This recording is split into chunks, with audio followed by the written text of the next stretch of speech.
Bueno chicos, si quieren vamos comenzando. Ahí ya estoy terminando de darle ingreso a todos. Bueno, me presento, mi nombre es Simón Serrano, trabajo con el Foro de Derecho Penal de la Universidad Nacional de Mar del Plata, perteneciente a la unidad de graduados. Vamos a hacer esta jornada de, en principio, 6 días, junto con el Instituto de Derecho Penal y Procesal Penal del Colegio de Abogados de Mar del Plata, a cargo del doctor Gustavo Marcellac. Y bueno, en el día de hoy va a estar Gustavo y Javier Arriola, que son dos grandes abogados de esta ciudad, docentes de la Universidad de Mar del Plata. Y bueno, les doy la bienvenida, agradezco su participación y le cedo la palabra a Gustavo. Bueno, buenas tardes a todos. Gracias, Simón. Veo algunas personas conocidas. Natalia fue alumna mía de la facultad. Veo que había personas conocidas. Bueno, a ver, antes que nada, bueno, pido disculpas por toda esta demora en el ingreso. Tuvimos algunos problemas técnicos.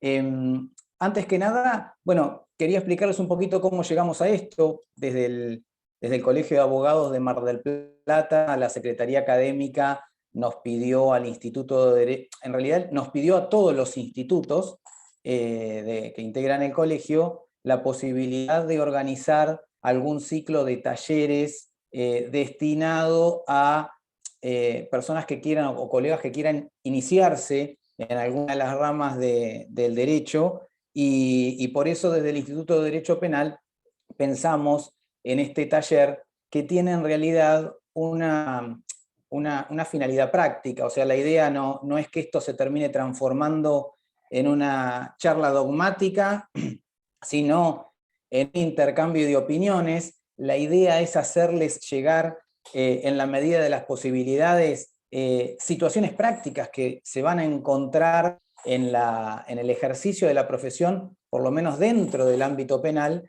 y posibles soluciones o alternativas para irlas sorteando, ¿sí? Ayudarlos a que se ubiquen en el proceso, entender cómo funciona el sistema, el proceso penal dentro de la provincia de Buenos Aires. Y bueno, en esa lógica organizamos estas charlas. Por eso, es decir, no esperen de nosotros una exposición dogmática. La idea es ir tratando de mechar un poco de idea y de jurídico con realidad práctica, para que en definitiva les ayude a ustedes a iniciarse en este fuero, si es que a alguno le interesa iniciarse en este fuero, y darle algunas herramientas que le permitan sortear a veces los obstáculos que se presentan. Con esta lógica arrancamos, o me tocó arrancar, dándoles un poco un pantallazo general de lo que es el proceso penal en general, para que se ubiquen mentalmente dentro de este proceso. La idea es que en las sucesivas charlas vayamos profundizando dentro de cada una de las etapas que tiene este proceso, con las cuestiones que se van dando. Pero lo cierto es que, bueno, en términos generales, yo acá armé un pequeño PowerPoint que voy a tratar de compartir con ustedes. ¿Se ve? Ahora sí. ¿Ahí se ve? Si lo pongo tipo diapositiva, ¿se ve? Sí, sí. Bien. Sí. Bueno, lo primero que tenemos que tener en cuenta es, en realidad, me parece a mí, para poder hablar de lo que significa el proceso penal o de lo que es el proceso penal, es cuáles son las reglas de juego de este proceso penal, ¿sí? Un proceso penal que, como cualquier juego, tiene sus propias reglas, ¿sí? Así como, a ver, en el fútbol sabemos que la pelota no se puede tocar con la mano, y que si tocamos la pelota con la mano eso tiene consecuencias, y las consecuencias son distintas si la tocamos fuera del área que si la tocamos dentro del área, donde las sanciones son más graves o menos graves. Bueno, en el proceso penal pasa exactamente lo mismo. El proceso penal tiene reglas, y quien quiera jugar este proceso penal tiene que respetar estas reglas. Y por supuesto que estas reglas marcan penalidades para aquellas personas que violen las reglas. Y va a haber penalidades penalidades más leves, como podrían ser nulidades relativas, van a haber penalidades más graves, como podrían ser nulidades absolutas, y va a haber hasta expulsiones de la cancha. Es decir, en aquellas situaciones de tanta gravedad, en donde, por ejemplo, un fiscal le oculte prueba a la defensa, se puede incluso llegar a la expulsión del fiscal del proceso con la aplicación de las sanciones administrativas y disciplinarias que correspondan, ¿sí? Como en todo juego, este tiene sus reglas. Y las reglas del proceso penal parten de las reglas macro, que las reglas macro las vamos a encontrar ¿dónde? Las vamos a encontrar en nuestro bloque constitucional, ¿sí? ¿Y cuáles son estas reglas macro que nos va a establecer el bloque constitucional para poder jugar este juego penal? Bueno, son las garantías procesales, ¿sí? Garantías procesales que vamos a encontrar inicialmente en el artículo 18 de la Constitución Nacional, ese artículo que habla sobre que nadie puede ser penado sin juicio previo, que hay que garantizarle los jueces naturales, que las cárceles son sanas y limpias para cuidado y no para castigo de las personas. Bueno, ese artículo 18 de la Constitución Nacional nos empieza a marcar cuáles van a ser las reglas de juego que vamos a empezar a tener dentro de este proceso. Reglas que luego fueron complementadas con el artículo 75, inciso 22, a través de la incorporación de todos los tratados internacionales vinculados con los derechos humanos, ¿sí? ¿Por qué? En esa lógica vamos a encontrar la Convención Americana de los Derechos Humanos, que básicamente en los artículos 7 y 8 nos establecen reglas procesales a todos los estados, la Declaración Americana de Derechos y Deberes del Hombre, que básicamente vamos a encontrar las reglas procesales dentro de los artículos 24, 25 y 26, la Declaración Universal de Derechos Humanos, en donde nos va a establecer reglas procesales en los artículos 7, 8, 9, 10, 11 y 12, y finalmente el Pacto Internacional de Derechos Civiles y Políticos, que también en sus artículos 9, 10 y 11 nos va a establecer esas reglas procesales, ¿sí? Todo esto es lo que conforma lo que se denomina el bloque constitucional, que van a ser las reglas procesales básicas del proceso penal.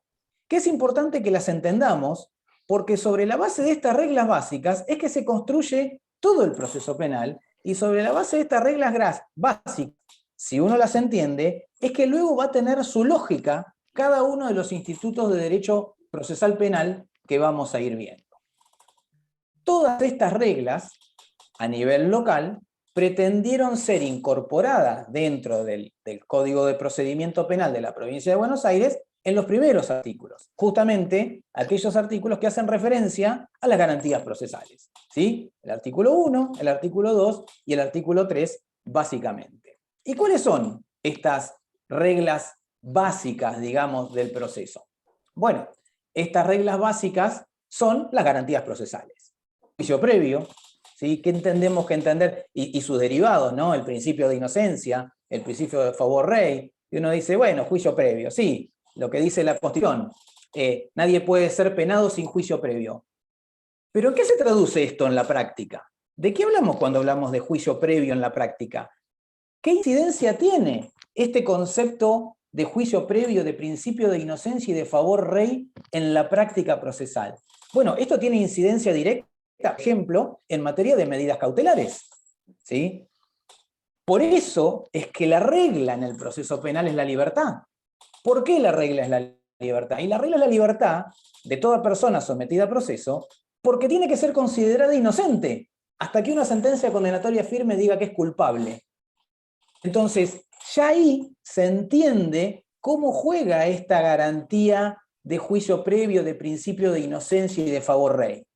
¿Por qué? Porque yo tengo que presumir en favor del imputado. Tengo que presumir que el imputado se va a portar bien durante el proceso. Y por lo tanto, la regla es que la persona procesada tiene que permanecer en libertad. Y entonces empiezan a aparecer dentro del proceso penal las excepciones a esa regla. Van a decir, ¿cuándo yo voy a poder detener a una persona? Bueno, yo voy a poder detener a una persona mientras la investigo solamente en aquellos casos en donde yo pueda contrarrestar objetivamente este principio de inocencia en materia de peligrosidad procesal. Es decir, en aquellos casos en donde yo pueda demostrar de manera objetiva que esa persona, si yo la dejo en libertad, va a intentar entorpecer la investigación o va a intentar profugarse, ¿sí? Y eso lo tengo que probar. ¿Por qué lo tengo que probar? Lo tengo que probar justamente porque en virtud de esta garantía procesal que tiene que ver con el juicio previo, yo tengo que revertir esa presunción de que la persona se va a portar bien, ¿sí? Entonces carga de la parte que acusa demostrar que en ese caso concreto hay que apartarse del principio general de la libertad y que a esa persona la vamos a tener que detener por las dudas mientras la investigamos, aún asumiendo el riesgo de que mañana terminemos reconociendo que la detuvimos por error, porque esa persona termina siendo absuelta o sobreseída. Entonces, fíjense la gravedad de las consecuencias que implica privar preventivamente a una persona de su libertad, ¿sí? Entonces, es una medida cautelar que tiende a neutralizar riesgos procesales específicos y por lo tanto, para poderla justificar, tengo que decir cuáles son esos riesgos y tengo que justificar probatoriamente cómo yo construyo esa presunción de peligrosidad procesal, ¿sí? Y además, como el principio es la libertad, como juega el principio de inocencia, como tengo que pensar en favor del imputado, voy a tener que adoptar siempre aquella medida cautelar menos lesiva posible que me neutralice con igual eficacia este aseguramiento que yo pretendo perseguir. En términos claros, si yo estoy pidiéndole a un juez de garantías que a una persona me la detenga por las dudas, yo no solamente le voy a tener que demostrar al juez de garantías de que si no la detiene es una persona que posiblemente pueda entorpecer la investigación o profugarse, sino que además le voy a tener que demostrar que la prisión es la única alternativa que existe para poder neutralizar ese riesgo. Porque si yo encontrara alguna otra alternativa menos lesiva, es decir, en el camino un abanico de posibilidades, desde la comparecencia periódica a determinado lugar, la prohibición de concurrir a determinado lugar, las prohibiciones de comunicarse con determinadas personas, es decir, hay un sinnúmero de alternativas antes de llegar a la detención. La detención es la más grave, y que esté preso en un centro carcelario, la más grave de todas, porque en el camino eventualmente uno puede decir, bueno, necesito que esté detenido, pero puede estar detenido en su casa, por ejemplo, y de esa manera alcanza para neutralizar el riesgo procesal que yo entiendo que existe.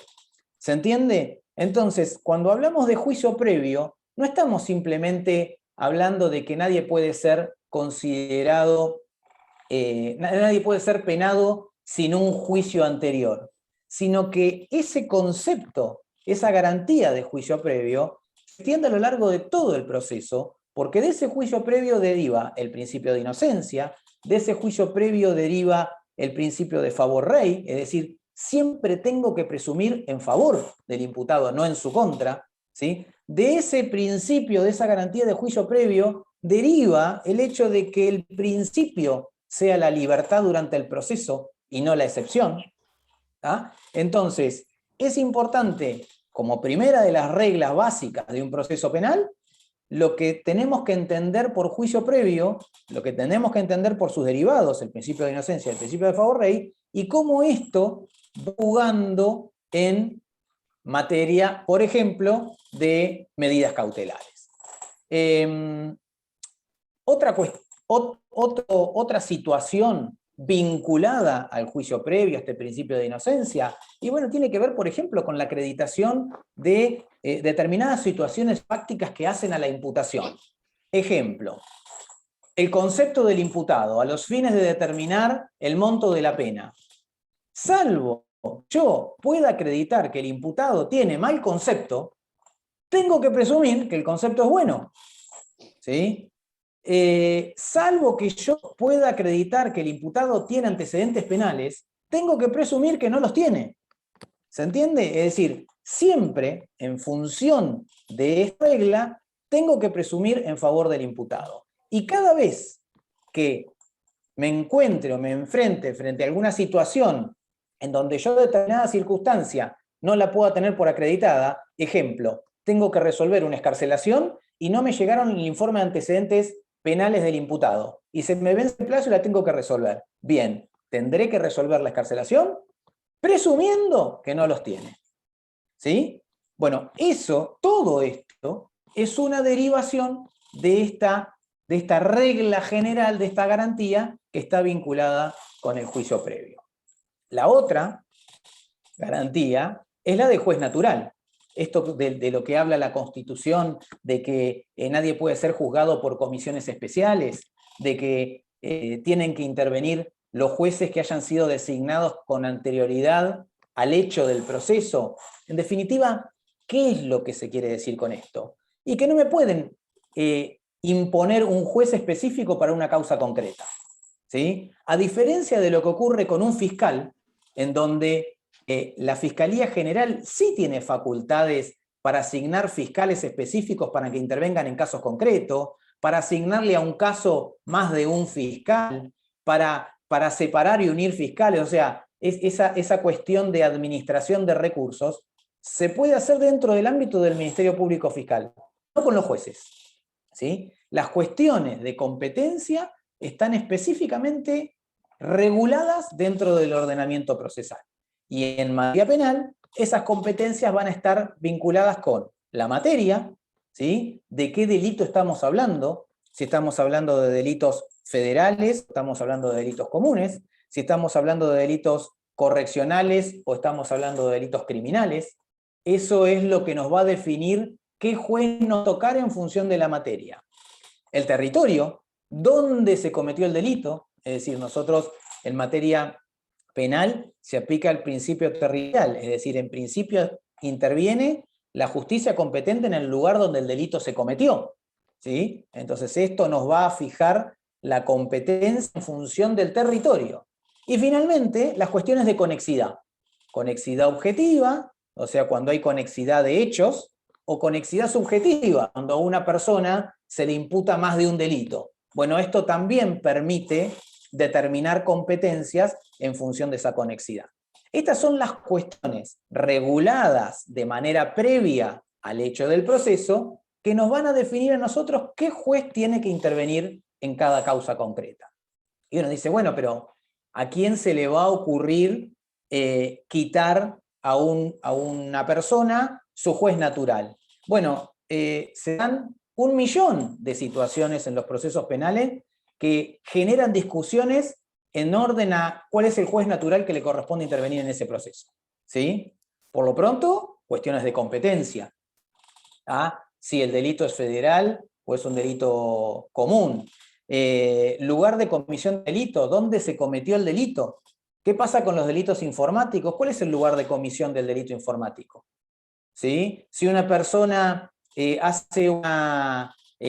genera un ardid virtual a través del cual otra persona en otra provincia le hace un depósito que él termina extrayendo de una cuenta de una provincia distinta, en definitiva, ¿en qué lugar se cometió ese delito? ¿En el lugar donde se cargó información? ¿En el lugar donde se tiene la cuenta la víctima? ¿En el lugar correspondiente al banco en donde el victimario extrajo el dinero? Bueno, cuestiones que generan discusión en lo que tiene que ver con la competencia territorial. Les doy un caso específico que nos tocó en la oficina y que tiene que ver justamente con estos problemas que se generan en relación al juez natural. Ya vamos a volver sobre el punto, pero en algunas situaciones puntuales, ustedes saben que existe la posibilidad de ser juzgado por jurados, ¿sí? Un tribunal popular. Bueno, esto es un derecho del imputado. Hace a la garantía de su juez natural, que si a una persona le imputan un delito lo suficientemente grave como para poder ser juzgado por un tribunal popular, por un juicio por jurados, digamos, es decisión del imputado decidir si quiere ser juzgado por tribunales técnicos o si quiere ser juzgado por un tribunal popular. Ahora bien, ¿qué nos sucedió?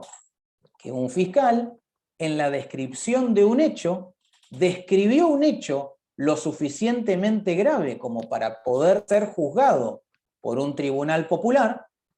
El imputado y su defensor dijimos, nosotros queremos ser juzgados por un tribunal popular, es decir, queremos utilizar este derecho. ¿Y qué nos responde el fiscal? Que él no imputó la calificación más grave que permitiría la intervención de un tribunal popular. Es decir, describió el hecho, integrando todos los requisitos típicos de la calificación más grave, pero cuando lo adecuó jurídicamente, no utilizó la calificación más grave. Citó otra norma del código. ¿Sí? Y acá entramos en la discusión de decir, bueno, miren, el hecho que se va a ventilar en el juicio es este hecho. En principio, la adecuación típica, en la medida en que no se modifique la plataforma fáctica, no determina a los jueces, y el hecho por el cual está viniendo a juicio es el hecho más grave. Y si está viniendo por el hecho más grave, tiene derecho a elegir a un tribunal popular. Y acá no le están permitiendo ejercer ese derecho. Bueno, esto tiene que ver con la garantía de juez natural. Esto tiene que ver con la posibilidad de que al imputado no le impongan el tribunal que lo tiene que juzgar, sino que él pueda decidir en función del tribunal que naturalmente le corresponde, según los hechos que se le están imputando y de acuerdo a las normas existentes con anterioridad al hecho del proceso. Bueno, estas situaciones afectan la garantía de juez natural, porque cuando a mí me obligan a ser juzgado lejos de mi ciudad natal, cuando a mí me obligan a ser juzgado por la justicia federal cuando entiendo que es la justicia provincial, o cuando a mí me obligan a ser juzgado por un tribunal técnico cuando yo quiero ser juzgado por el pueblo, entonces me están afectando esta garantía de juez natural. ¿Sí? Fíjense entonces que en materia procesal esta garantía tiene un sinnúmero o genera un sinnúmero de situaciones en donde la garantía puede verse afectada y que genera discusiones y incidencias dentro de un proceso penal. Entonces tenemos juicio previo, el primero, con su principio de inocencia, su presunción en favor del imputado. Juez natural, segunda garantía fundamental del proceso penal. Tercera garantía que se desprende de todas estas normas, la garantía del non bis in idem. ¿Qué significa esto? Que nadie va a poder ser juzgado dos veces por el mismo hecho. ¿Sí? Como todos saben, una persona, es decir, el Estado tiene una sola oportunidad de juzgar a una persona. Si esa persona termina absuelta, el Estado no tiene posibilidades de volverlo a juzgar por lo mismo que ya lo juzgó. El Estado tiene, si se quiere, una bala. Tiró el tiro, le erró, perdió la posibilidad de volver a perseguir a esa misma persona por ese mismo hecho. Uno dice, bueno, pero en la práctica, ¿en qué situaciones podría verse afectado el non bis in idem? ¿A quién se le ocurriría volverle a iniciar un juicio a una persona que acaba de ser absuelta por ese mismo hecho? Bueno, yo les puedo decir que se afecta de maneras. Ejemplos, les puedo dar varios. Uno, por ejemplo, Justicia Federal inicia una investigación penal por un hecho importante, global, que involucra una asociación ilícita que involucra a su vez la comisión de varios ilícitos individuales, y luego, por una cuestión de apremio de tiempos, dice, bueno, yo voy a elevar a juicio la mitad de la investigación, y por la otra mitad, como todavía no terminé de hacer algunas diligencias investigativas, me la quedo acá y sigo investigando. Esto, en algún punto, en alguna manera, puede afectar esta garantía del ne bis in idem. Imagínense ustedes que por la mitad del proceso que el fiscal decidió elevar a juicio, se haga ese juicio y se absuelva al imputado. Ese imputado, ¿tiene derecho o no tiene derecho a decir, bueno, listo, terminémoslo acá? Si el fiscal decidió dividir la investigación y por estos otros hechos no me acusó, porque no había terminado de investigarlos, y son parte de esta maniobra general que a mí me están imputando, debieran haber quedado abarcados por la misma maniobra. Entonces, desde esa lógica, uno podría plantear válidamente esta violación al ne bis in idem. ¿Sí? Entonces, fíjense que el ne bis in idem tiene, o se dan en la práctica, situaciones grises que pueden poner en riesgo esta garantía del ne bis in idem. Otro ejemplo, se da fundamentalmente con los recursos de las partes acusadoras. O sea, nosotros tenemos un proceso penal que prevé la posibilidad, o que le da a las partes acusadoras la posibilidad de recurrir las sentencias absolutorias, ¿sí? Que lo tienen en los juicios comunes, pero no lo tienen, por ejemplo, en el juicio por jurados. ¿Tá? Entonces, ¿qué sucede a veces? Que frente a una sentencia absolutoria, el fiscal o el particular damnificado interponen un recurso y el órgano superior, en vez de revocar y condenar, por ejemplo, anulan la sentencia por defectos formales de la sentencia, ¿sí?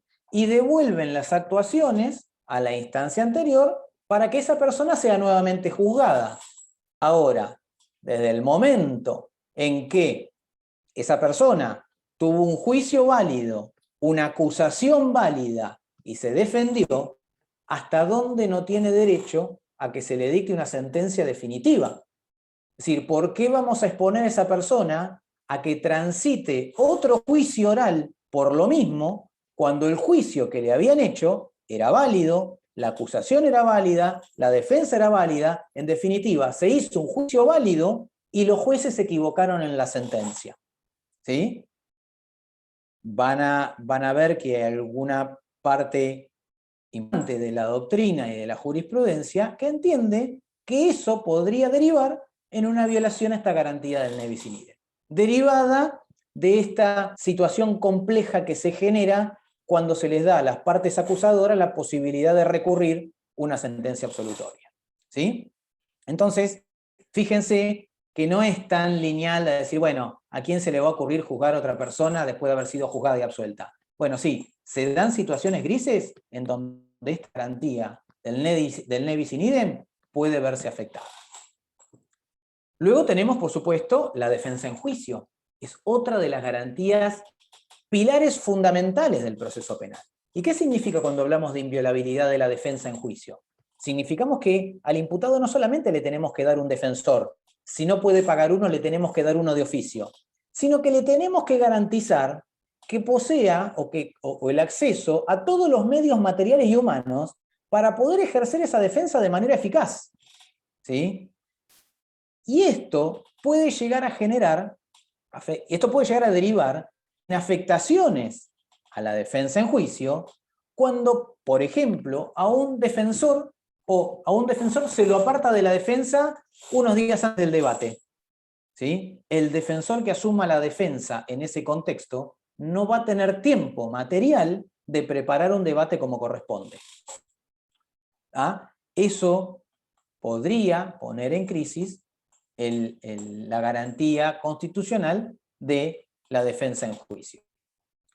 Imagínense, por ejemplo, que también se da situaciones en donde el imputado está detenido en otra ciudad, en donde uno necesita, para poder preparar un debate como corresponde, poder tener contacto directo con su defendido, porque el debate hay que prepararlo con él. Y si a uno no se lo traen con la suficiente antelación como para poderse reunir con tranquilidad todas las veces que sea necesaria para poder preparar debidamente su juicio, a esa persona se le está violando el derecho de defensa en juicio. Tiene un defensor, pero el defensor no puede preparar una estrategia de defensa si no puede reunirse con su defendido. No puede preparar un juicio si no puede tener contacto directo, presencial e ilimitado con su defendido, todo el tiempo que sea necesario. ¿Sí?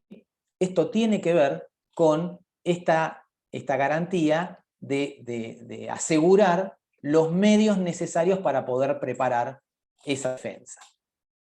Hoy, con este tema de la de la virtualidad y de los problemas sanitarios en orden al COVID, otra situación que pone en crisis esta garantía de defensa en juicio tiene que ver con la virtualidad, con la imposición de hacer juicios orales virtuales.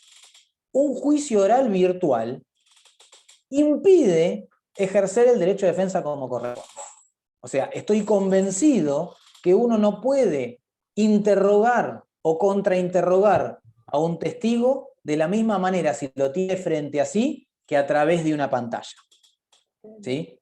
Porque además, imaginemos que el testigo miente, no hay manera ni siquiera de dejarlo detenido en falso testimonio, porque está hablando desde su casa. ¿Sí?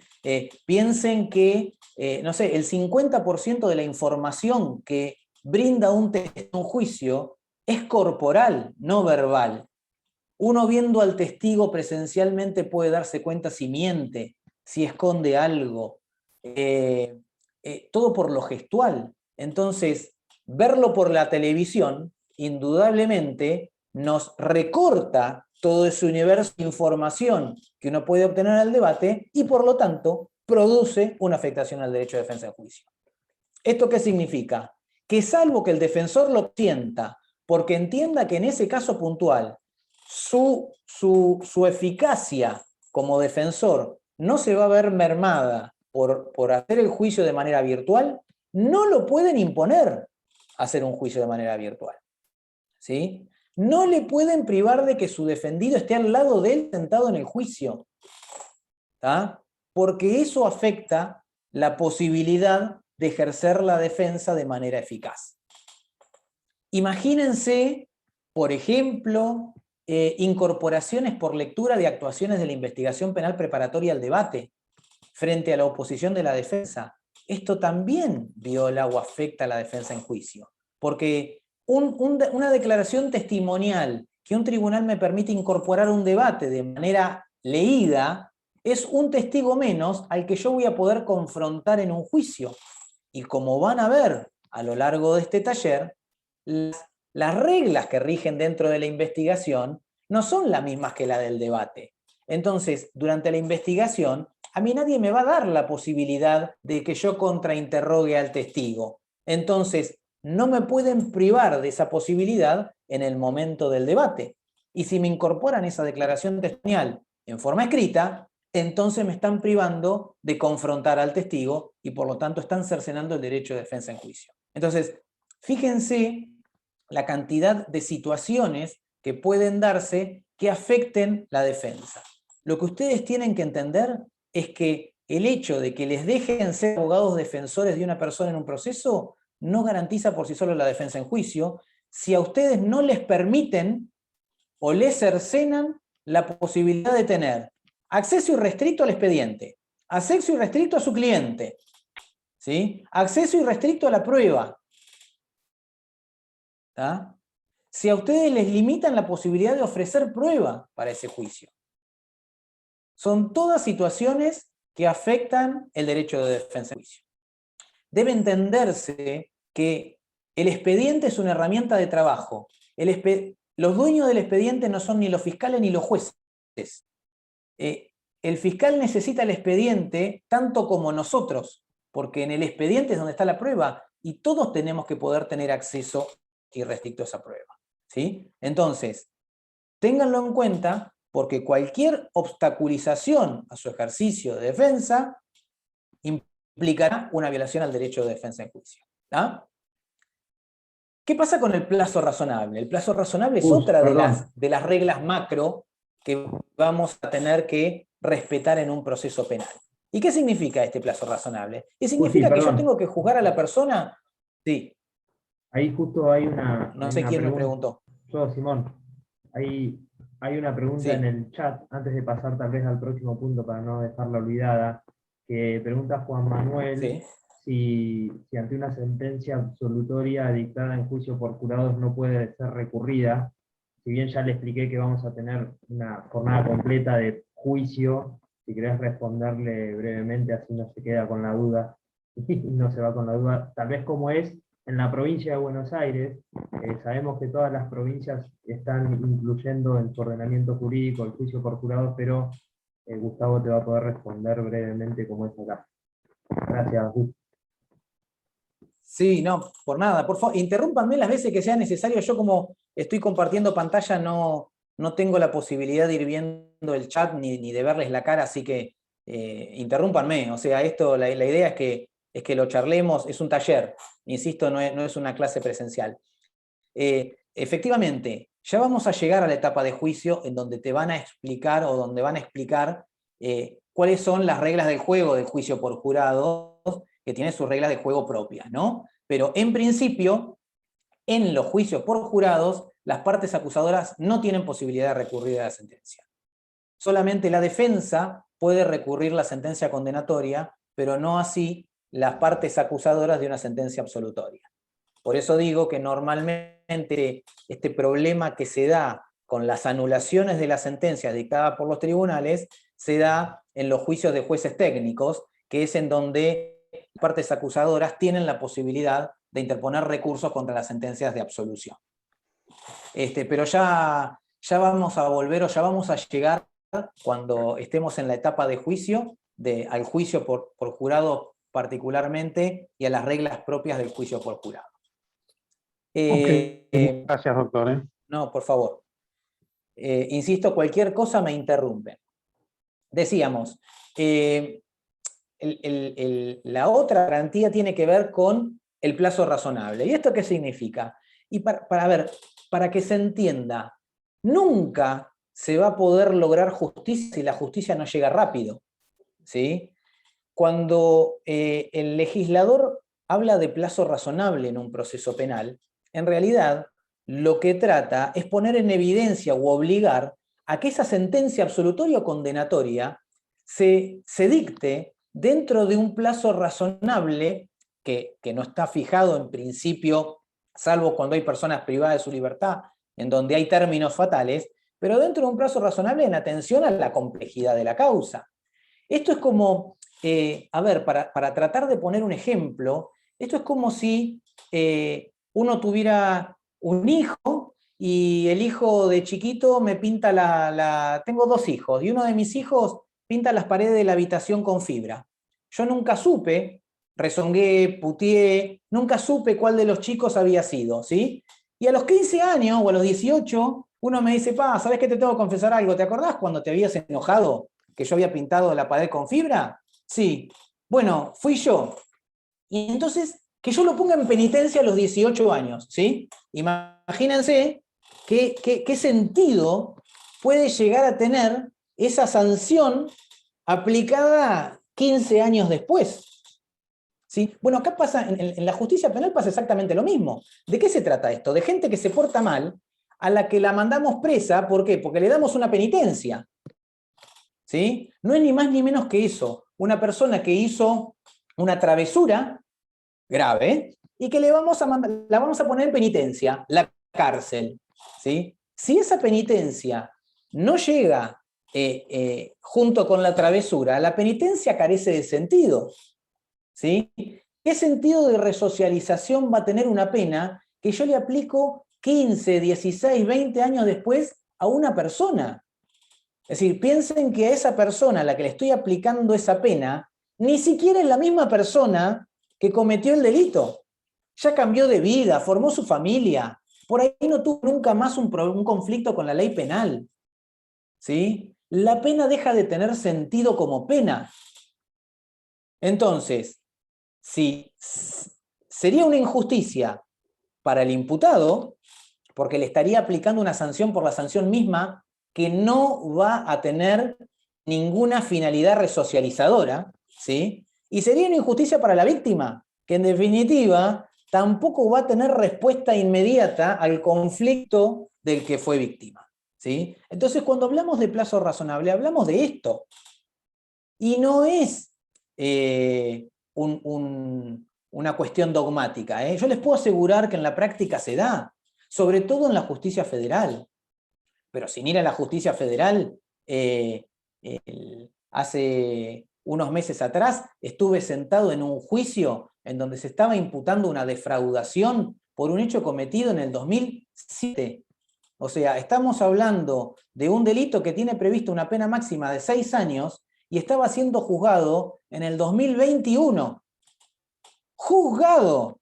Imagínense, terminó absuelto. Imagínense si lo hubieran condenado. Todavía me quedaba toda la etapa recursiva. ¿Cuándo íbamos a tener una sentencia condenatoria firme? Por un hecho ocurrido en el 2007. ¿Sí? Ese tipo de situaciones generan absurdos. Tantos absurdos que esta garantía de plazo razonable ha sido reconocida por algunos autores y por alguna jurisprudencia, incluso como una excepción no reglada. ¿A qué me refiero como una excepción no reglada? Un modo extintivo de la acción penal no reglado en el Código Procesal. Ustedes saben que la acción penal se extingue por prescripción, por muerte, ¿sí? Bueno, muchas veces, como las penas previstas para los delitos son altas, es difícil que un delito prescriba, porque cada vez que en el proceso ocurre alguno de los actos procesales que interrumpen la prescripción, el contador vuelve a cero y empieza a contar de nuevo. Entonces, imagínense que si en una investigación en donde una persona estoy imputando un delito de defraudación, 6 años de pena máxima, ¿sí? Yo a los 5 años y 11 meses los cito a prestar declaración indagatoria, interrumpo la prescripción y empieza el contador de cero.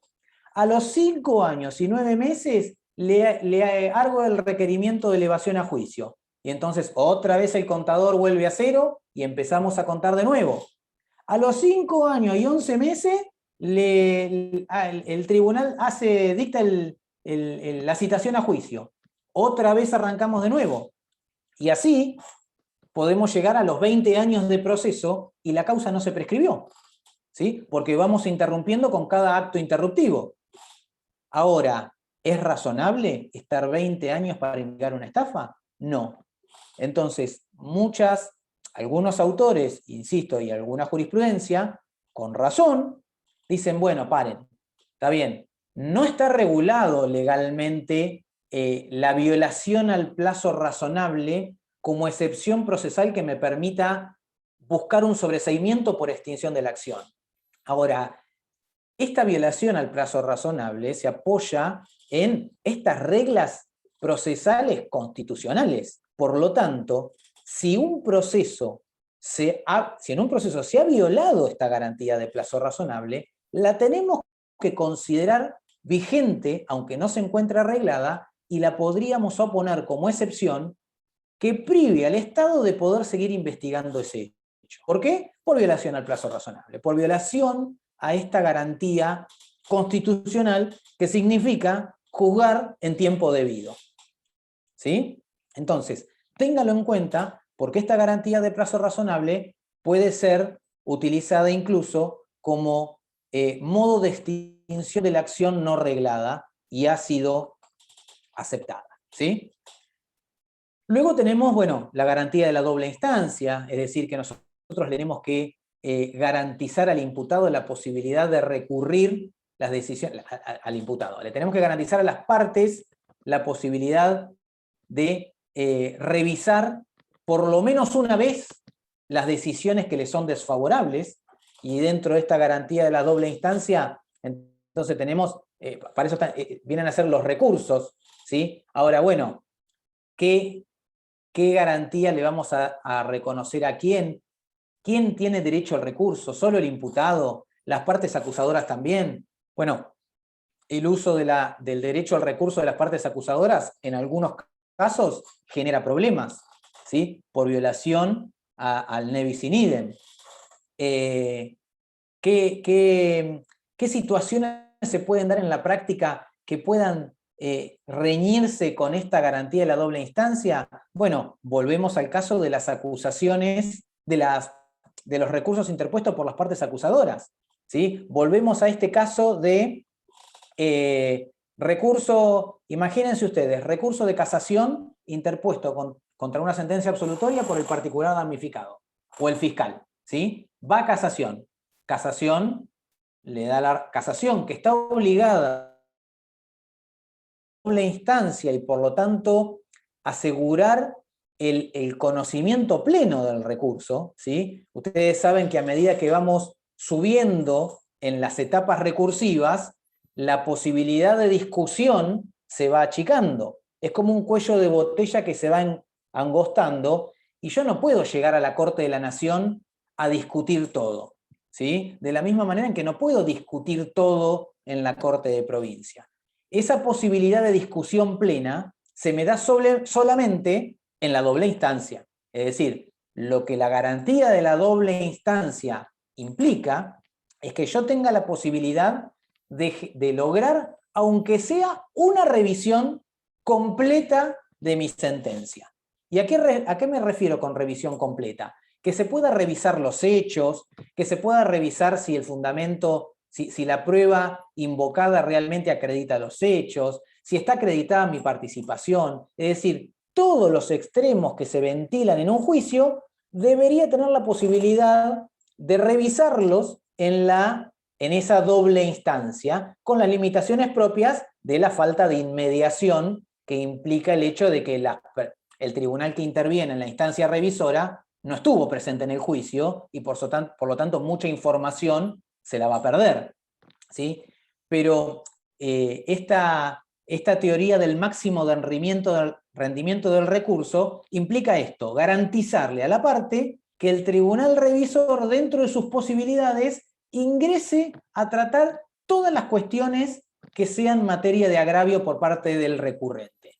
Ahora bien, imagínense que el recurso de casación lo interpuso la parte acusadora. Entonces, y casación le da la razón, revoca la sentencia y condena al imputado. Entonces el imputado va a decir, bueno, paren, garantícenme la doble instancia a mí también, porque yo también quiero una revisión completa de esta sentencia de casación, porque a mí nunca me la dieron, se la dieron a la parte acusadora. Pero ¿qué pasa? El recurso contra la sentencia de casación en realidad es un recurso extraordinario ante la Corte, y la Corte ya no tiene posibilidad de analizar plenamente el recurso. Y entonces ya se pone en crisis esta garantía de la doble instancia, porque yo entonces a mí nadie me va a asegurar una doble instancia plena. ¿Qué forma le encontró la Corte de garantizar esto? Le devuelve la causa a casación para que otra sala de casación revea la decisión de su par, ¿sí? Y dice, tiene razón la defensa, usted tiene derecho a la doble instancia y esa doble instancia no se la podemos asegurar nosotros. Entonces, que esa doble instancia se la asegure casación revisando una sentencia de su par. Pero esta solución tampoco satisface completamente la garantía de la doble instancia. ¿Por qué? Porque doble instancia significa que la función revisora la cumpla un tribunal superior al que dictó la sentencia impugnada, no un par, ¿sí? ¿Qué expectativa puedo tener yo de que un par vaya a dejar sin efecto la sentencia del juez que está trabajando en el despacho de al lado? ¿Tá? Entonces, fíjense ustedes cómo esta garantía de la doble instancia, que pareciera ser algo tan simple de interpretar, en la práctica empieza a tener estos problemas cuando uno empieza a analizar situaciones concretas que se dan a partir, por ejemplo, de esta posibilidad que se le da a las partes acusadoras de recurrir sin ningún límite las sentencias absolutorias, ¿sí? Pero bueno, ténganlo en cuenta, porque esta garantía de la doble instancia también es pilar fundamental de todo este proceso. Es una garantía esencial del proceso penal. Entonces, ténganla en cuenta, porque cada vez que ustedes perciban que esa doble instancia, esa revisión plena por un tribunal superior, que es lo que significa la doble instancia, se encuentre afectada, bueno, en definitiva se está afectando esta garantía de la doble instancia. Y eso lleva a un proceso que no sea un proceso legítimo, un proceso acorde con la que la Constitución establece, ¿sí? Y finalmente tenemos las garantías individuales del imputado, la igualdad ante la ley, la prohibición de las torturas, la prohibición de la autoincriminación compulsiva, Es decir, nadie puede ser obligado a declarar en su contra. Esta obligación de que las cárceles sean sanas y limpias para cuidado y no para castigo de los presos detenidos en ella, ¿sí? Y uno dice, bueno, pero, a ver, obvio, a esta altura de los acontecimientos, ¿quién va a torturar a un imputado para que declare? Bueno, sí, detenerlo sin motivo como medio extorsivo para que declare es una manera de torturarlo, ¿sí?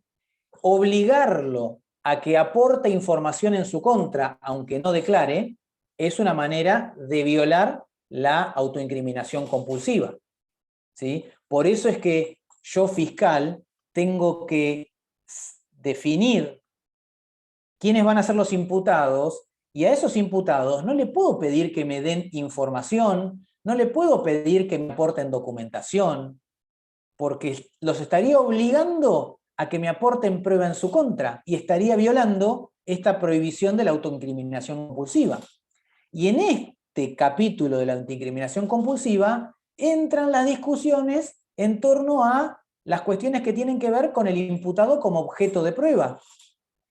¿Hasta dónde puedo obligar a un imputado a que se someta a una pericia psicológica?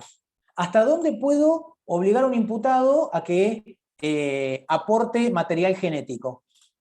¿Hasta dónde puedo obligar a un imputado a que aporte sangre? ¿Sí? Obligar a una persona que acaba de cometer un hecho culposo a que se preste para un análisis de alcoholemia o alcoholuria, ¿no es violar esta prohibición de autoincriminación compulsiva? Porque si estaba en situación de alcoholemia positiva, está permitiendo que se obtenga prueba en su contra a partir de su propio aporte, ¿tá? Todas estas cuestiones tienen que ver con estas garantías individuales de imputado, que por supuesto todas generan discusión, van a encontrar media biblioteca que dice una cosa y media biblioteca que dice otra.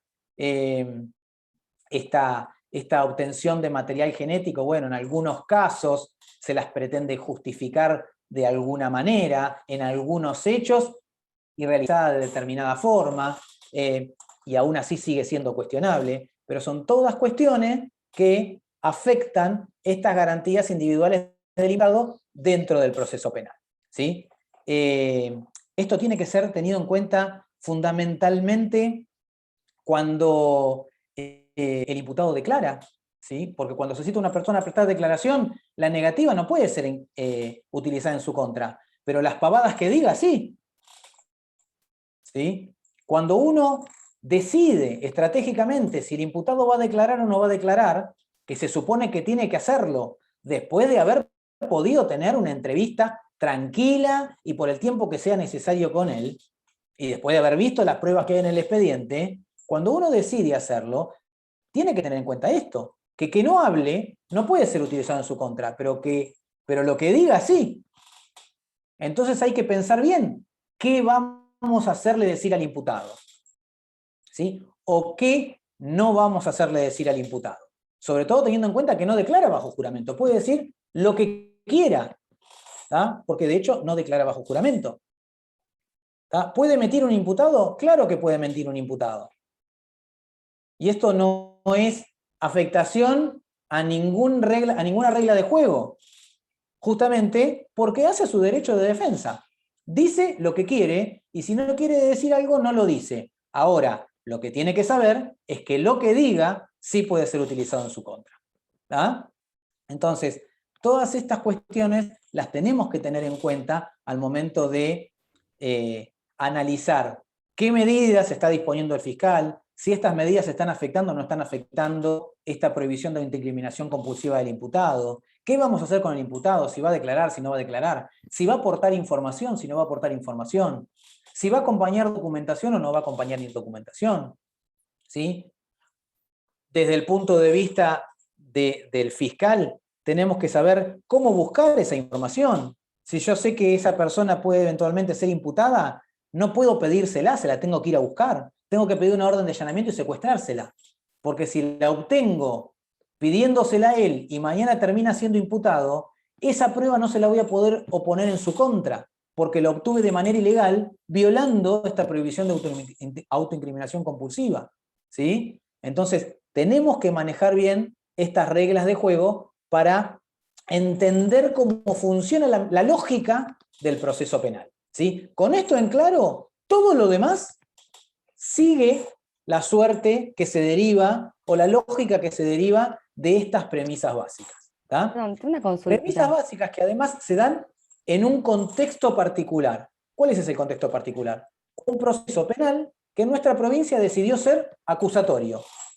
¿Y qué significa que el proceso va a ser acusatorio? Significa que en este proceso penal está claramente diferenciado los roles. Está claramente individualizado quién es el que acusa, quién es el que defiende y quién es el que juzga. Esos roles no se mezclan. ¿Sí? Los jueces no están para suplir a las partes.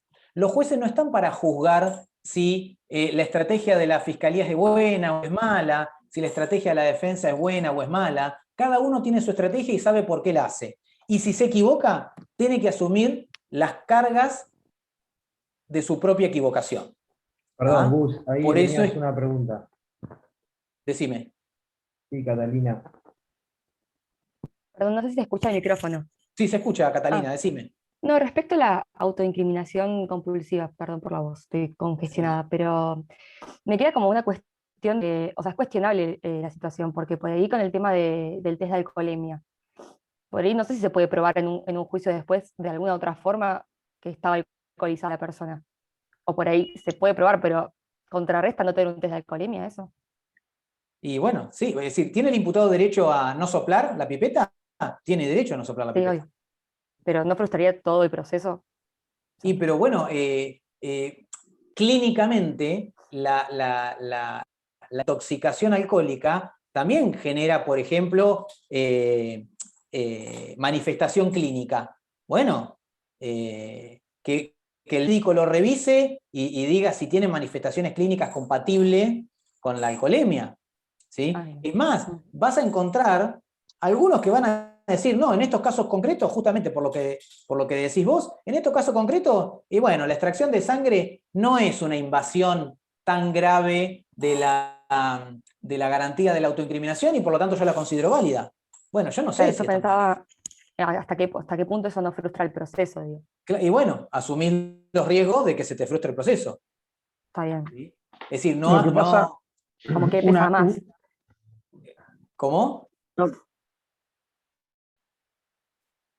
Una preguntita, en caso de que, perdón. No, pase usted primero.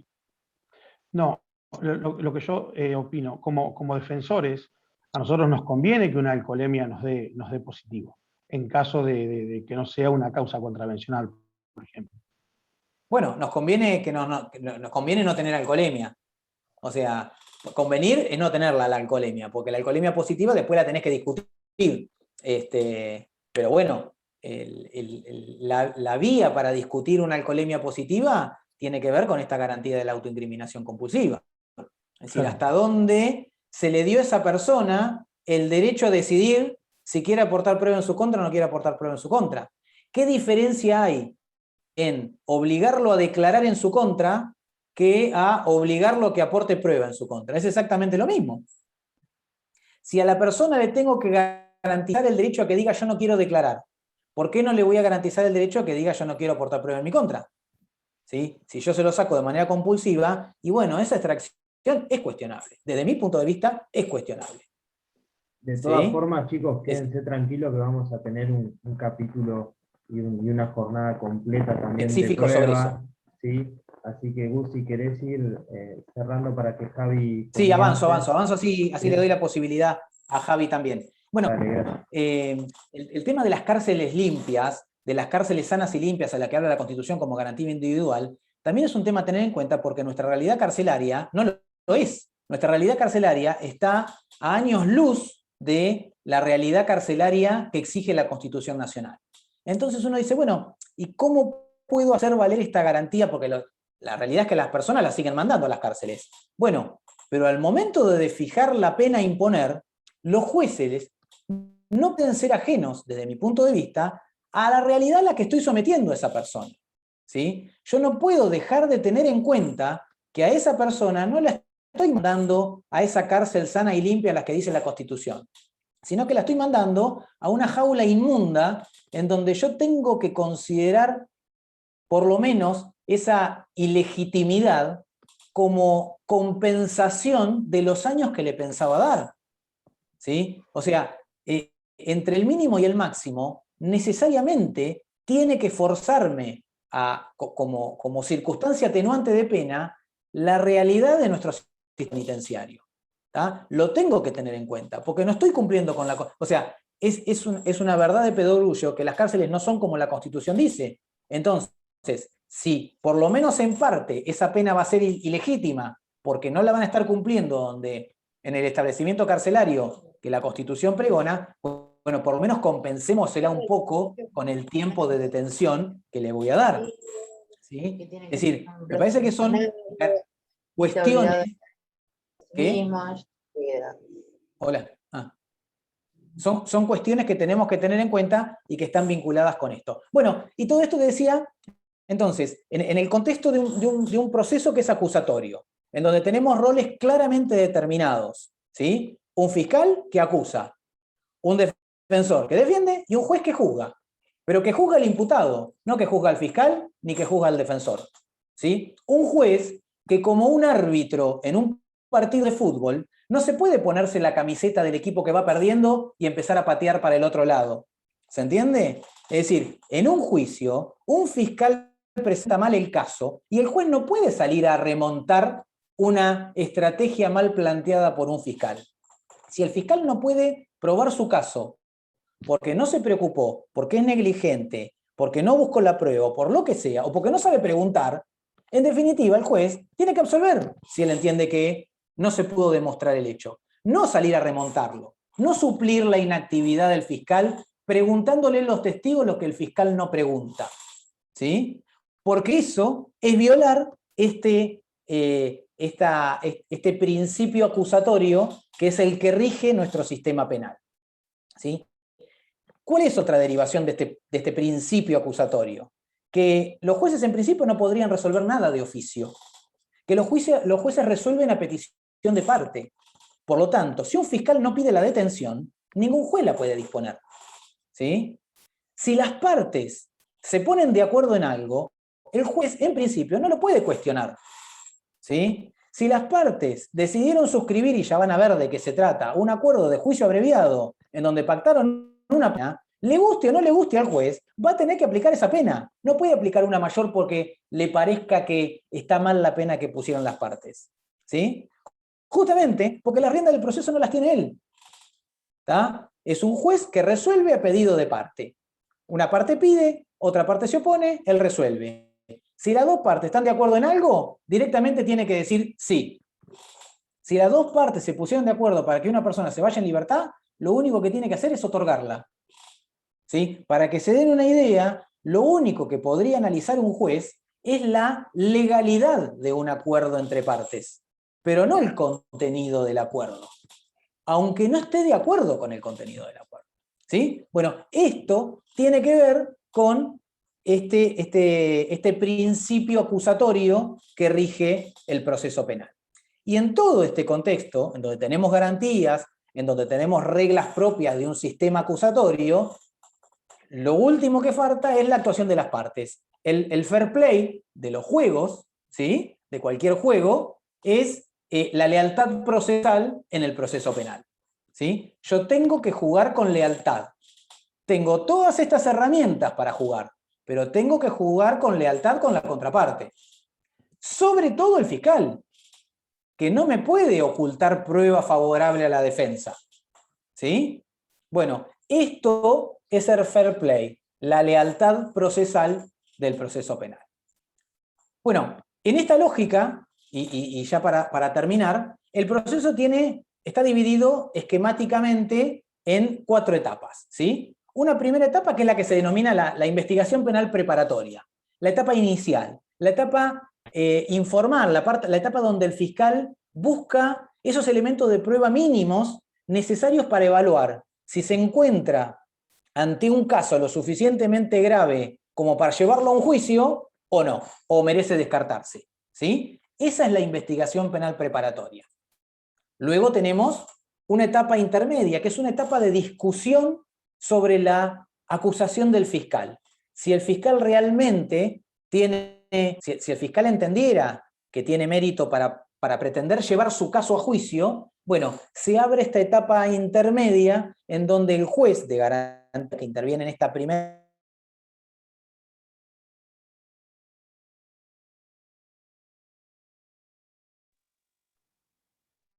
Doctor, ¿no se escucha? ¿No se escucha?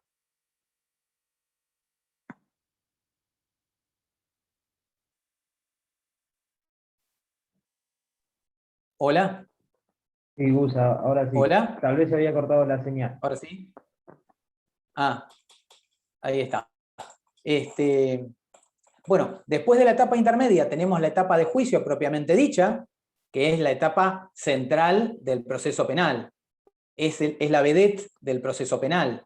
Es donde en definitiva se van a garantizar plenamente todas las garantías del imputado, ¿sí? Y finalmente vamos a tener la etapa de ejecución, que es la etapa, en el caso de que ese juicio termine con una sentencia condenatoria, es la etapa en donde se va a controlar cómo se va a llevar adelante la ejecución de esa pena que se imponga. Y justamente por esta dinámica propia del proceso acusatorio, en estas etapas intervienen jueces distintos. En la primera, en la investigación penal preparatoria, interviene el juez de garantías, ¿sí? Que es el que va a supervisar que el fiscal no se aparte de las reglas de juego en su investigación, ¿sí? Luego tenemos, en la etapa de juicio, el juez correccional o los jueces criminales, dependiendo si nos encontramos ante un delito correccional o un delito criminal.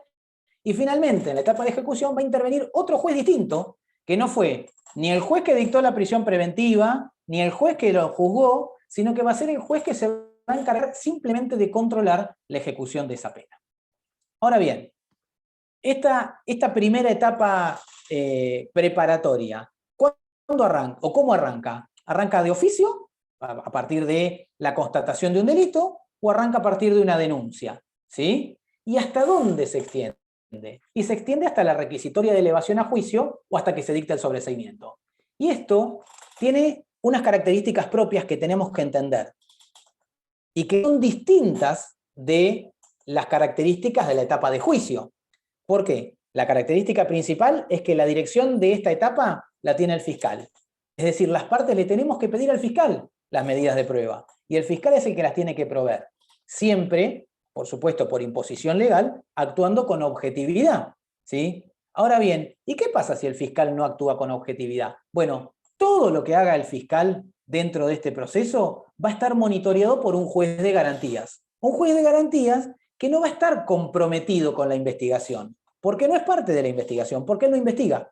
Un juez de garantía que va a decidir, como un árbitro real, si se están respetando las garantías constitucionales o si no se están respetando las garantías constitucionales. Si ese fiscal se está portando bien, ese fiscal no se está portando bien. Y si no se porta bien, el juez de garantías es el encargado de devolverle al proceso la legalidad perdida. ¿Cómo? Declarando nulidades, obligando al fiscal a que produzca determinada prueba que no quiere producir, ¿sí?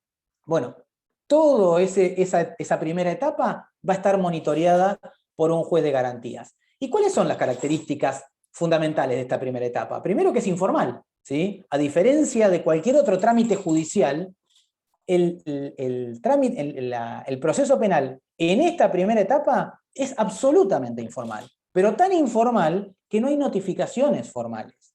Es decir, no nos tiene que sorprender que el fiscal nos llame por teléfono para informarnos de audiencia, que se cite a los testigos por teléfono, que coordinemos con el fiscal qué día y a qué hora le llevamos a determinado testigo para que le reciba declaración, ¿sí? No tenemos que esperar una notificación formal porque no la vamos a tener, o porque a veces no la vamos a tener, porque la normalidad es que no la tengamos, justamente porque el principio es la informalidad. El principio es recolectar prueba de la manera más rápida posible, por eso la otra característica de la celeridad, sin cumplir con ninguna forma, ¿tá? ¿Y por qué no se cumple con ninguna forma? Y no se cumple con ninguna forma porque nada de lo que se haga en este proceso, en esta primera etapa, va a servir como prueba del juicio. ¿Sí? Esa es la lógica que nos tiene que guiar. Nada de lo que se hace en esta primera etapa, salvo algunas excepciones, nos va a servir como prueba del juicio. ¿Y cuáles son esas excepciones? Y esas excepciones son cuando yo tuviera que producir un adelanto de prueba, por ejemplo, ¿sí? Cuando tengo un testigo que se me va a morir, que sé que no va a llegar al juicio. Bueno, recibo ese testimonio como adelanto de prueba. Pero ¿y cuál es la particularidad si yo quiero usar esa excepción? Que voy a tener que traer a la etapa de investigación todas las características propias del debate. Voy a tener que adelantar el juicio a la etapa de investigación, por lo menos para recibir ese testimonio, ¿sí? Y entonces, ya ahí voy a tener que respetar formalidades, ahí voy a tener que respetar la inmediación, ahí posiblemente tenga que garantizar la intervención de un juez, ahí voy a tener que garantizar el interrogatorio, voy a tener obligación de notificar a la defensa. Es decir, es como si yo trajera todas las características propias del juicio a la etapa de investigación. Porque en todos los demás casos, nada de lo que se haga acá, justamente por esta informalidad, por esta celeridad, por esta economía en la recolección de prueba, por esta delegación, esta posibilidad que el fiscal tiene de mandar a tomar una testimonial a la policía, ¿sí? Es decir, el fiscal está avanzando con una investigación en donde a veces ni conoce a los testigos porque nunca los entrevistó, porque los entrevistó la policía y el fiscal seguía en función de lo que la policía le dice que el testigo dijo, ¿sí? Esta característica de informalidad hace que, y ténganlo en cuenta, no sea obligación para el fiscal notificarle a la defensa las medidas que hace, ¿sí?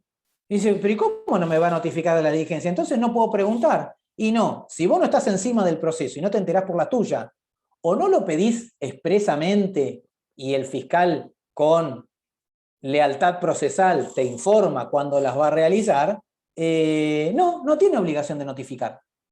Y uno dice, bueno, pero ¿y yo cómo me defiendo? Y no, es que justamente, como no tiene obligación de notificar, y como de esa manera pudo haberte violado la posibilidad de interrogar al testigo, es que ese testimonio nunca jamás va a poder ser incorporado al debate.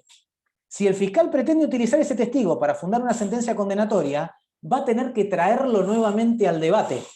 ¿Sí? ¿Por qué? Y porque las características de la IPP son estas: informalidad, celeridad, economía procesal. Es decir, hago las diligencias lo más rápido posible, lo más informal posible, solamente para indagar si estoy ante un hecho delictivo, si puedo saber quiénes son los autores, las circunstancias mínimas que tienen que ver con la determinación de si hay causales eximentes o atemperantes de responsabilidad penal, etc. Y listo. Y le digo al juez de garantía, señor, mire, me parece que yo ya tengo un caso lo suficientemente serio como para demostrarlo en un juicio.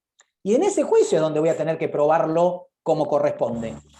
¿Está? Por eso es o sea que todas estas actuaciones de esta primera etapa es la que los sustentan al fiscal para pedir la requisitoria de elevación a juicio. Exactamente. Solo sirven para eso. O para pedir el sobreseimiento. Para que el fiscal diga, no, la verdad, mira, hice todas estas diligencias, no llegamos a ningún lado. No tiene sentido que vayamos a juicio con esto. Lo archivo, lo desestimo o pido el sobreseimiento. ¿Sí? Perfecto. Bien. Pero en esto, y lo que me importa destacar, es que en esta lógica en donde la instrucción está en manos del fiscal, el fiscal va a tener algunas herramientas a su alcance directo y otras no. ¿Por qué? Porque las diligencias instructorias comunes, tomar declaraciones testimoniales, diligenciar oficios, pedir información, etcétera, las puede hacer sin pedirle permiso a nadie. Ahora, cuando desee realizar alguna diligencia de investigación que pueda llegar a derivar en una vulneración a garantías constitucionales o que pueda llegar a constituir un adelanto de prueba, le tiene que pedir permiso al juez.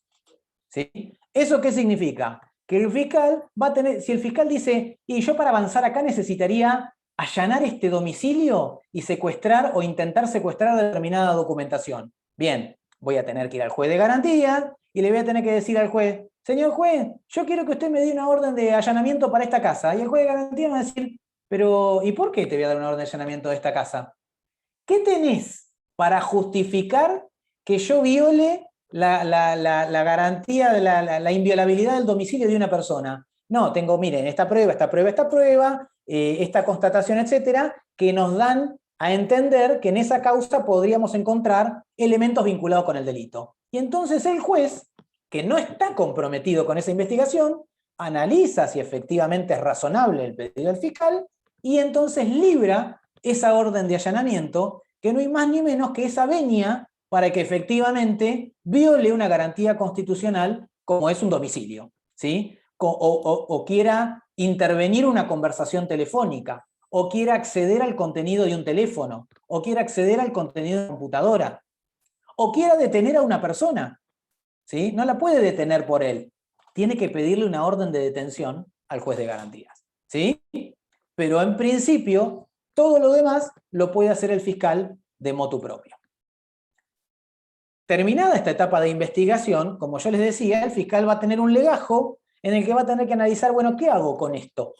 ¿Tengo una causa, un caso lo suficientemente serio como para llevar a esta persona a juicio o no?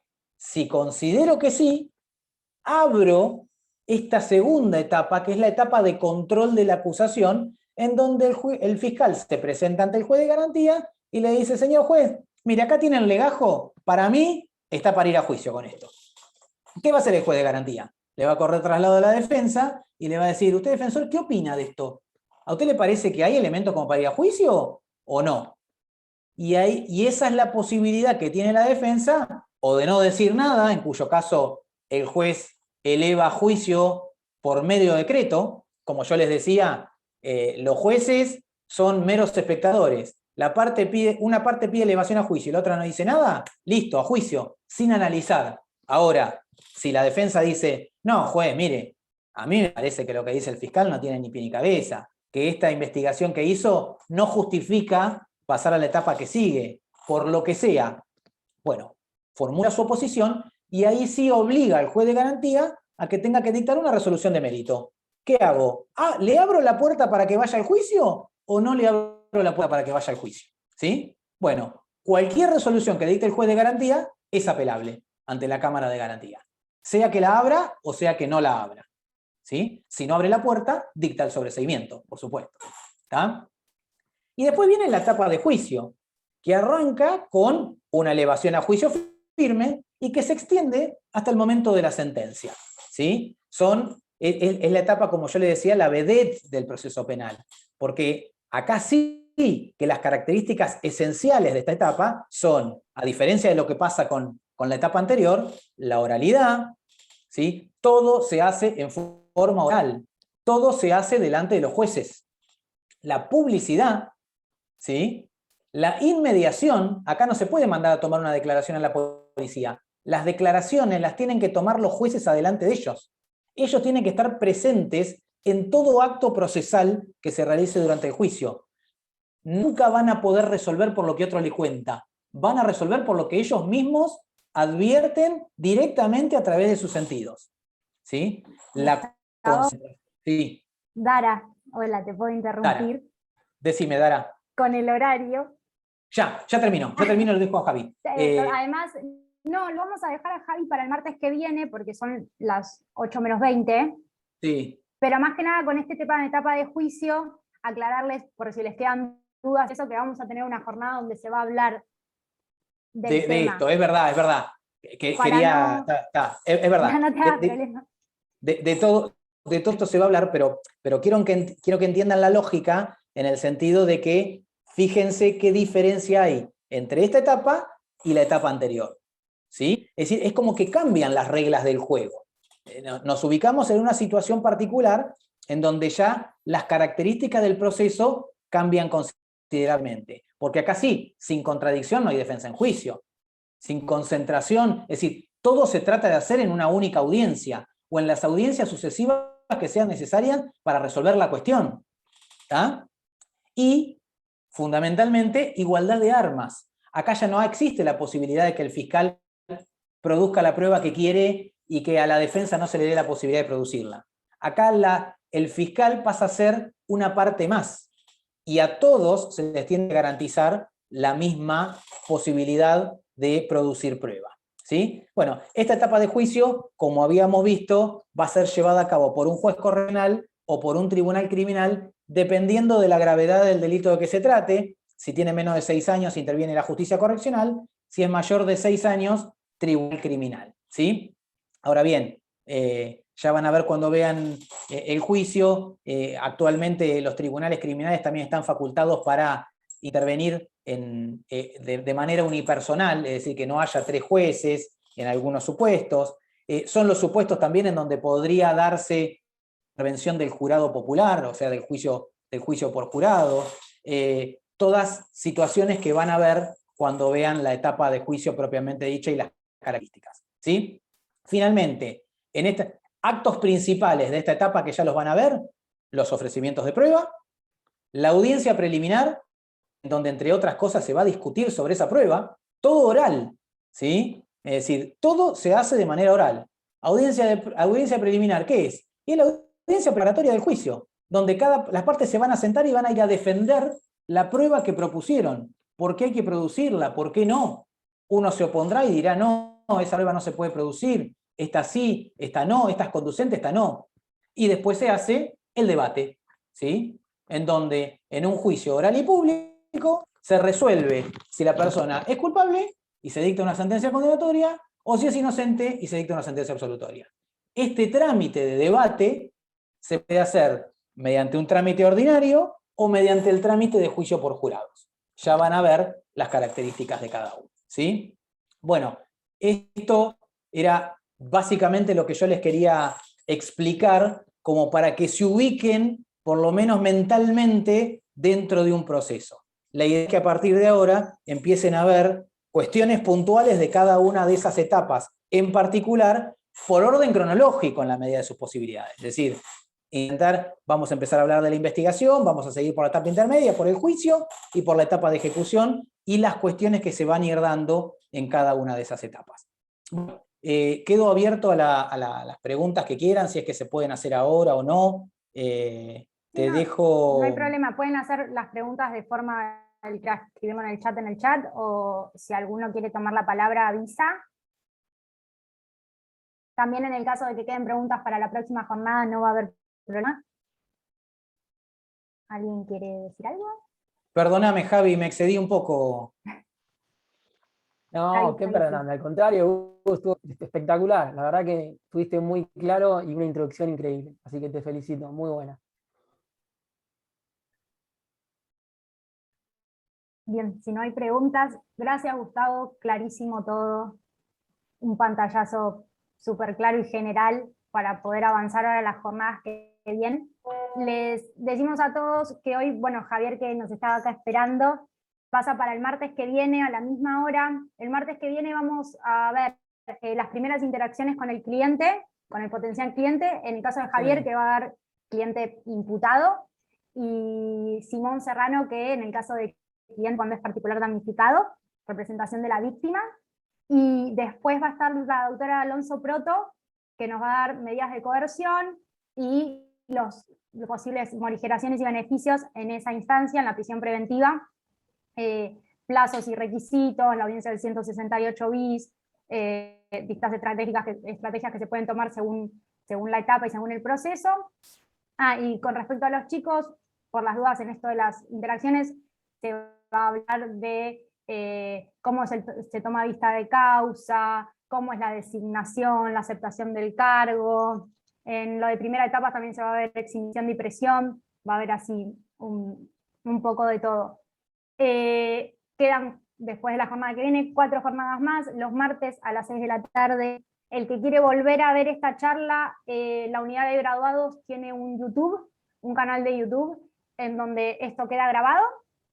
Y como siempre, agradecemos. Esto está organizado por el Foro de Derecho Penal de la Unidad de Graduados de la Facultad de Mar del Plata, y esta vez en conjunto con el Instituto de Derecho Penal y Derecho Procesal Penal del Colegio de Abogados de Mar del Plata. Así que va a ser muy rico también, porque va a haber más de un abogado de la matrícula con experiencia para que puedan evacuar las preguntas de todos. ¿Alguna duda, algo que quieran decir? Aclarar, Dara, por favor, el Simón, tema vos de que la podés ver el chat. asistencia. El tema de la asistencia en la planilla. Sí, Para chicos, que les es puedan la dar el única, certificado.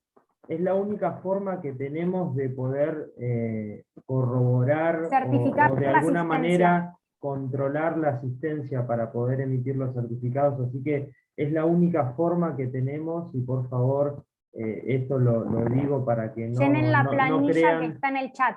no crean que es mala voluntad de hacerlo de otra forma, sino que sinceramente actualmente somos 120, llegamos a ser casi 150 120, sí, un participantes. montón. Si no es imposible hacerlo de otra forma, así que ahí les vuelvo a dejar el link para completar la asistencia. Y muchas gracias. Muchas gracias a todos por participar. Gracias, Gustavo. Gracias a todos Muchas por gracias, bancar Ruth. todo este tiempo. No, muy bien, se hizo muy llevadero. Gracias. Nos vemos el martes que viene entonces. Hasta Un el abrazo martes. para todas y para todos. Gracias, Simón, por la gestión también.